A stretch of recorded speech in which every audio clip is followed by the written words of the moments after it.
ஆசிய ஒலிம்பிக் கவுன்சிலின் 44வது பொதுக்கூட்டம் டெல்லியில் நடைபெற்றது. இதில் 2026 நடைபெறவுள்ள ஆசிய விளையாட்டுப் போட்டிகளில் யோகா இடம்பெறும் என முடிவு செய்யப்பட்டது. இதுகுறித்து தனது எக்ஸ் வலைதளத்தில் சத்குரு கருத்து பதிவிட்டுள்ளார். அதில் அடிப்படையில் போட்டி விளையாட்டுகளின் அரங்காக இருக்கும் ஒரு இடத்திற்குள் யோகா நுழைவது மிகுந்த வேதனை மற்றும் ஏமாற்றத்தை அளிக்கிறது. யோகா ஒரு போட்டியாக இருக்க முடியாது.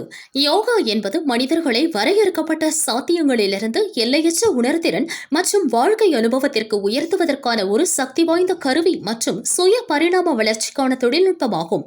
இதை வேறு யாருடனும் போட்டியாக செய்யக்கூடாது. இதன் மூலம் சக்தி வாய்ந்த யோகா அறிவியலை மற்றொருவரை விட சிறப்பாக செய்ய முயற்சிக்கும் சர்க்கஸ் போன்ற செயல்முறையாக நாம் குறைத்து விடுவோம். யோகாவின் அடிப்படை விழிப்புணர்வை பற்றியது.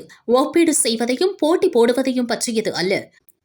யோக அறிவியலின் பிறப்பிடமாக விளங்கும் நாகரிகமாக அது ஒரு அபத்தமான விளையாட்டாக மாறாமல் இருப்பதை உறுதி செய்வதற்கான விவேகம் இருக்கும் என நம்புகிறேன் என்று பதிவிட்டுள்ளார்.